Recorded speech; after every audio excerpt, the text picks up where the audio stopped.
Olá, tudo bem? Prontos para mais um estudo? Muito bem, o que nos interessa agora é entender um pouquinho de elementos relacionados aos conjuntos, principalmente aos conjuntos numéricos. A ideia de conjunto é uma ideia relacionada aos conceitos primitivos em matemática. Então, nesse contexto, nós procuraremos não tentar defini-lo, mas podemos ter uma noção do que se trata essa ideia ou esse conceito. Toda vez que nós tivermos uma coleção qualquer de objetos, de elementos, de itens ou pessoas, nós podemos dizer que esta coleção está vinculada à ideia, à noção de conjunto.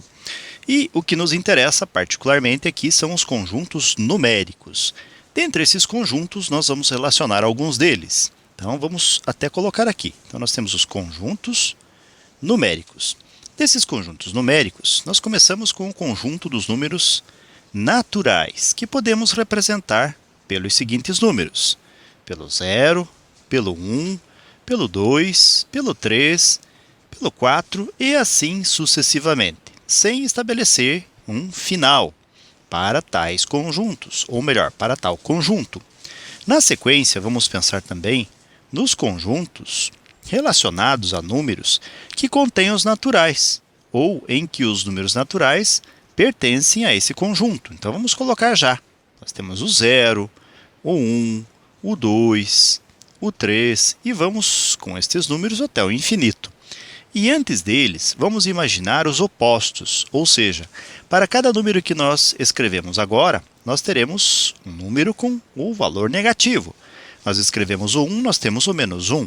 Escrevemos o 2, nós temos o menos 2. Escrevemos o 3, nós temos o menos 3, e assim sucessivamente. Este conjunto nós vamos chamar de conjunto dos números inteiros. Então, já cabe para nós destacarmos aqui explicitamente esses conjuntos. Então, representamos por n o conjunto dos números naturais, inclusive exemplificando-os. E agora acabamos de exemplificar o conjunto dos números inteiros. Um outro conjunto que nos interessa é o conjunto dos números que são relacionados a frações. Nós vamos chamar esse conjunto de conjunto dos números racionais e vamos representar pela letra Q. Então, toda vez que nós tivermos dois números, A dividido por B, este A nós chamaremos de numerador. E o B nós vamos chamar de denominador. Então, denominador. Esses números obedecem às seguintes condições. O A pertence ao conjunto dos inteiros que nós já acabamos de ver.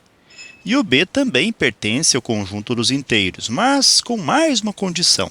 Nós vamos colocar aqui um asterisco, indicando o seguinte: este A é um número inteiro qualquer, positivo ou negativo, o B é um número inteiro qualquer, exceto o número 0. Então, este asterisco aqui está dizendo que o número B da fração não pode ser 0.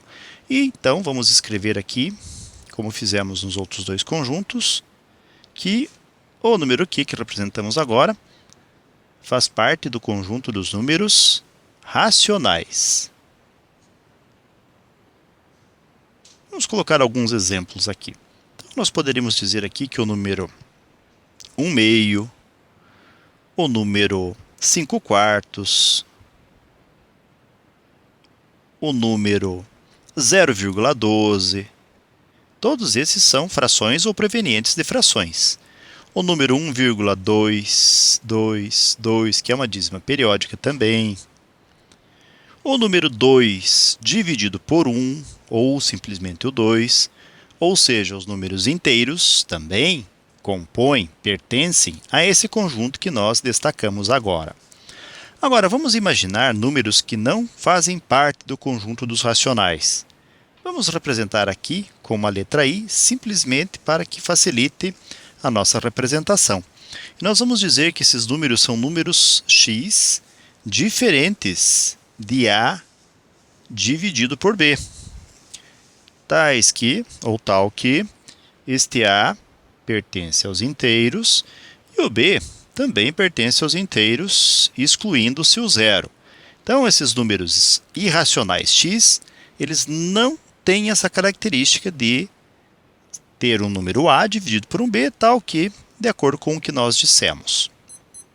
Vamos escrever aqui, então, esse como sendo o conjunto dos números irracionais. Poderíamos exemplificar alguns deles, por exemplo, a raiz quadrada de 2, que não é proveniente da divisão de dois números.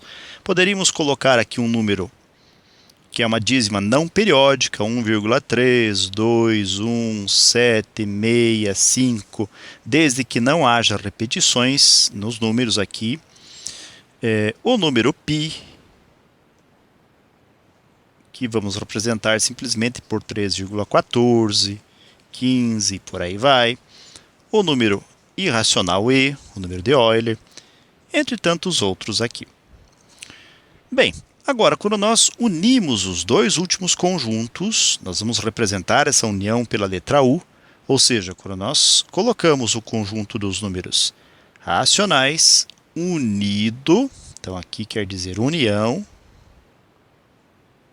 unindo os dois conjuntos, os racionais com os irracionais, nós temos um novo conjunto numérico.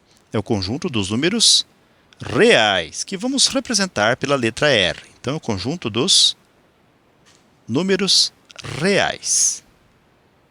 Então, recapitulando aqui, nós temos o conjunto dos naturais, 0, 1, 2, 3 e segue assim até o infinito. Nós temos o conjunto dos números inteiros, que é composto por todos os naturais e mais os seus opostos, ou seja, nós temos o 0, 1, menos 1, o 2, menos 2 e assim sucessivamente. Nós temos os números racionais, que são provenientes de frações. Nós temos os irracionais, que não são passíveis de serem escritos como frações. E a união dos dois conjuntos que geram o conjunto dos números reais. Ok, galera? Nós poderíamos fazer uma representação aqui também, bem simples, desses conjuntos através de diagramas. Então, vamos tentar fazer isso.